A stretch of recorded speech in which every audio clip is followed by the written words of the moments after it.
Einstein ఏమన్నారంటే science and spirituality explain the same thing but in different languages అని.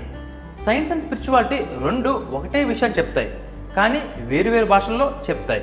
అప్పట్లో చదువుకునే వాళ్ళు చాలా తక్కువగా ఉండడం వలన సైంటిఫిక్ లాంగ్వేజ్లో చెప్తే అర్థం చేసుకోలేని వాళ్ళకి దేవుడి పేరుతో చెప్తే అర్థం అవుతుంది అనే ఆలోచనతో మతం పేరుతో జ్ఞానాన్ని బోధించేవారు.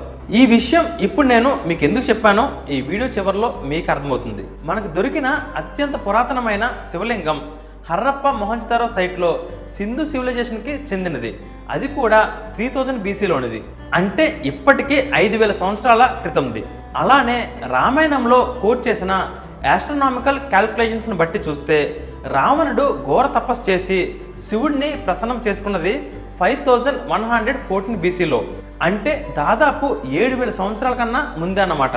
మన భూమి మీద ఎక్కువ కాలం పూజింపబడుతున్న మూర్తి శివలింగం.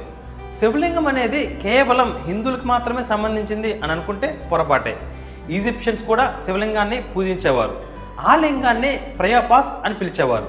అలానే ఇజ్రాయిల్, పాలస్తీనియన్, సౌత్ ఆఫ్రికా, బెబులోన్లో కూడా శివలింగాన్ని పూజించేవారనే ఆధారాలు ఉన్నాయి. అయితే అసలు శివలింగానికి ఇంత ప్రాధాన్యత ఎలా వచ్చింది? శివలింగంలో కేవలం శివుడే ఉన్నాడా, లేదా శివలింగంలో biology, cosmic science, nuclear physics కూడా ఉన్నాయా అనే విషయాన్ని ఇప్పుడు తెలుసుకుందాం. Hi everyone, this is Vikramaditya and welcome to my channel. Bhagavatam 3వ స్కందంలో 1వ అధ్యాయంలో 1-2 శ్లోకాల్లో ఏమని ఉందంటే, మనం మెటీరియల్ని డివైడ్ చేసుకుంటూ పోతే చివరిగా స్మాలెస్ట్ పార్టికల్స్ అయిన పరమాణువులు వస్తాయి, వాటిని మనం డివైడ్ చేయలేము అని ఉంది. అలానే 5వ శ్లోకంలో ఏమనుందంటే 2 పరమాణువులు కలిస్తే ఒక అణువు అవుతుంది, 3 పరమాణువులు కలిస్తే ఒక ట్రెసరేణువు అవుతుంది అని. ఇది 1652 BCలో చెప్పబడింది, అంటే ఇప్పటికే 3652 సంవత్సరాలకి ముందే అన్నమాట. జాన్ డాల్టన్ 1808లో అటామిక్ స్ట్రక్చర్ కోసం మొదటగా చెప్పాడు. ఒక ఆటంలో ప్రోటాన్స్, న్యూట్రాన్స్ 2 కలిసి న్యూక్లియస్ అవుతుంది. ఆ న్యూక్లియస్ చుట్టూ నెగిటివ్ చార్జ్డ్ ఎలక్ట్రాన్స్ ఉంటాయి అని చెప్పాడు. ఈ ప్రోటాన్స్, న్యూట్రాన్స్, ఎలక్ట్రాన్స్ని సబ్ అటమిక్ పార్టికల్స్ అని అంటారు. సబ్ అటమిక్ పార్టికల్సే ఈ పరమాణువులు. ఈ విషయాన్ని మన సైన్స్ కేవలం 200 సంవత్సరాలకు ముందు మాత్రమే చెప్పింది, కానీ అదే విషయాన్ని మన వేదాలు 3652 సంవత్సరాలకు ముందే చెప్పాయి. How is it possible? Shocking ఉంది కదా. ఇప్పుడు ఇంకొంచెం డెప్త్లోకి వెళ్దాం. పూర్వం మన దేశంలో గుడులన్నీ కూడా ఆగమ శాస్త్రాల్లో ఉన్న విధంగా కట్టేవారు. ఆ గుళ్ళన్నీ చాలా పవర్ఫుల్ ఎనర్జీ సోర్సెస్.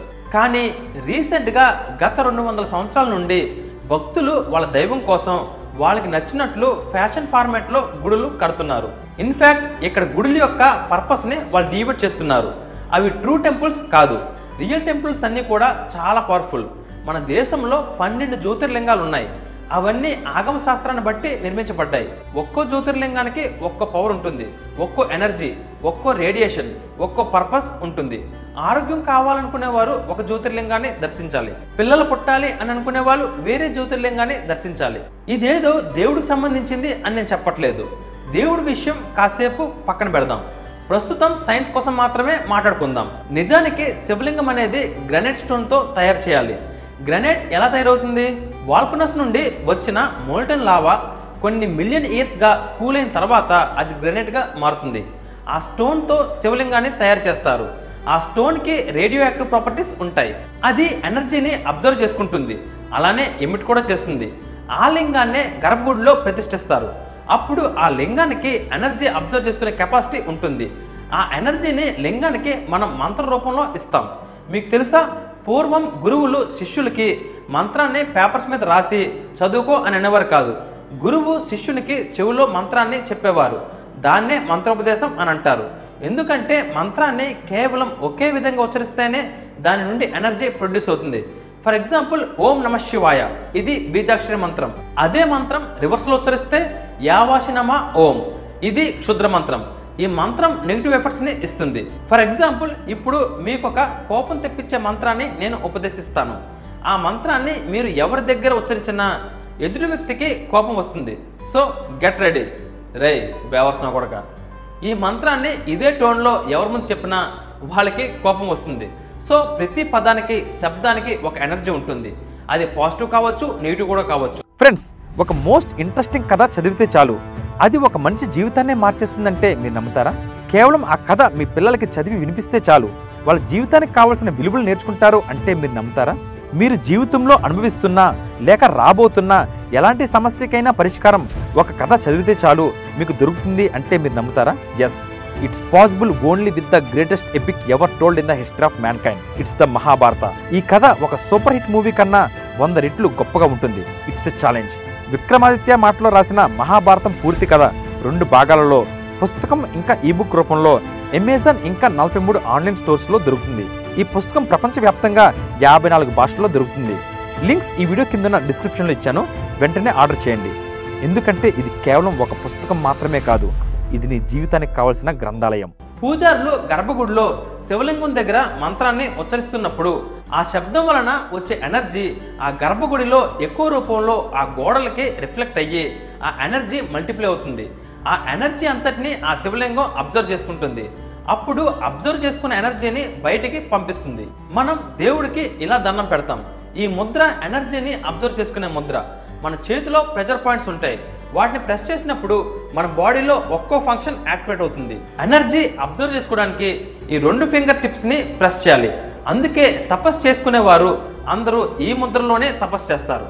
ఇలా అదే ఎనర్జీని మనం డైరెక్ట్గా తీసుకోవడం కోసమే శివుడి లింగానికి ముందు ఉన్న నంది యొక్క కొమ్ముల పైన ఫింగర్స్ని ఇలా ప్రెస్ చేసి చూడమంటారు. అది ఎందుకంటే ఇలా చూస్తున్నప్పుడు మనం శివలింగానికి స్ట్రైట్గా ఉండి మనకి ఇక్కడ ఉండే థర్డ్ ఐ లింగం యొక్క ఎనర్జీకి డైరెక్ట్గా అలైన్ అయ్యి మ్యాక్సిమం రిజల్ట్ ఇస్తుంది. అయితే శివలింగం నుండి పాజిటివ్ రేడియేషన్ ఎలా వస్తుందో అలానే హార్మ్ఫుల్ రేడియేషన్ కూడా వస్తుంది. ఆ హార్మ్ఫుల్ రేడియేషన్ని న్యూట్రల్ చేయడానికే శివలింగాన్ని వాటర్తో ఎప్పుడూ అభిషేకం చేస్తుంటారు. అలానే అభిషేకం చేసిన నీరు ఆ రేడియేషన్ వల్ల హెవీ వాటర్గా మారిపోతుంది. ఇది సైంటిఫిక్గా ప్రూవ్ అయింది. అందుకనే శివుడికి అభిషేకం చేసిన నీళ్ళని తీర్థంగా మనం తీసుకోం. అలా తీర్థంగా తీసుకుంటే ఆ హెవీ వాటర్ హ్యూమన్ జెనిటల్స్ మీద పనిచేసి మనలో ఉన్న ఫెర్టిలిటీని తగ్గిస్తుంది. ఆ వాటర్ని పక్కనే ఉండే నదిలోనో చెరువులోనో కలిపేస్తారు. శివలింగం అనేది నిజానికి ఒక న్యూక్లియర్ రియాక్టర్. న్యూక్లియర్ రియాక్టర్కి ఉండే అన్ని ప్రాపర్టీస్ కూడా శివలింగానికి ఉంటాయి. ఈ ఇమేజ్ చూసారా? ఇది ఒక న్యూక్లియర్ రియాక్టర్. ఇది శివలింగం రూపంలో ఎందుకు కన్స్ట్రక్ట్ చేశారు అని అంటే ఇలా చేయడం వల్ల హై ఎనర్జీ జనరేట్ అవుతుంది. ఈ న్యూక్లియర్ ప్లాంట్స్ అన్ని శివుడి గుడిలాగే ఖచ్చితంగా ఏదో ఒక వాటర్ బాడీ దగ్గరే కన్స్ట్రక్ట్ చేస్తారు.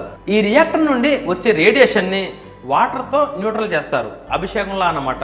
చాలా మంది యాంటీ హిందూస్ శివలింగం అనేది హ్యూమన్ జెనిటల్స్ కి సింబల్ అని, లింగం అనేది పురుషుని యొక్క అంగమని, కింద పీఠం అనేది యోని అని అంటారు. కానీ అది కంప్లీట్గా రాంగ్ కాన్సెప్ట్. శివలింగంలో లింగ భాగం యోనిలోకి పెనిట్రేట్ అయ్యి ఉండదు, బయటకు ఉంటుంది. ఇప్పుడు శివలింగం స్ట్రక్చర్ని ఇన్డెప్త్గా స్టడీ చేద్దాం. వాస్తవానికి ఇది శివలింగం కాదు. శివలింగం అనేది పెర్ఫెక్ట్ ఎలిప్సాయిడ్, అంటే ఒక గుడ్డ ఆకారంలా ఉంటుందన్నమాట. శివుడు ఆది అంతం లేనివాడు.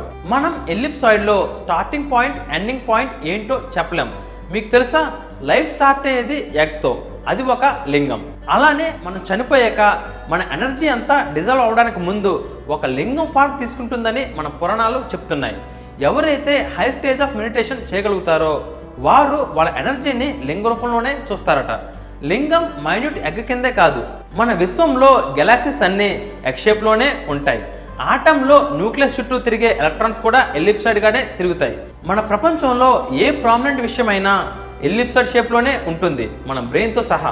శివలింగంలోని పైన లింగ భాగాన్ని బన అని అంటారు, కింద పీఠాన్ని సాలుంక అని అంటారు. బన అనేది హరి హర బ్రహ్మతో కలిసి ఉన్నది.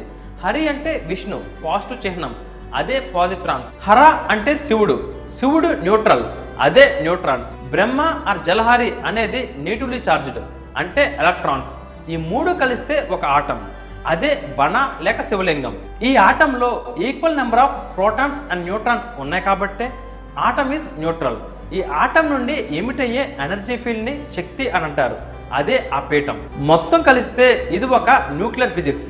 శివుడు ధ్యానంలో ఉన్నప్పుడు తనలోనే ఎనర్జీని దాచుకుంటాడు అని అంటారు. అదే శివునిలో ఉన్న న్యూక్లియస్ బ్రేక్ అయితే అటామిక్ ఫ్యూజన్ జరుగుతుంది, అదే ఆటం బాంబ్ యొక్క ప్రిన్సిపల్. దీనిని శివుడు మూడొకం తెరిస్తే డిస్ట్రక్షన్ అని అంటారు. 100 సంవత్సరాల క్రితం వాట్సన్ అండ్ క్రిక్ అనే సైంటిస్ట్స్ డిఎన్ఏ యొక్క స్ట్రక్చర్ని స్పైరల్ డబుల్ హెలిక్స్ మోడల్గా చూపించారు.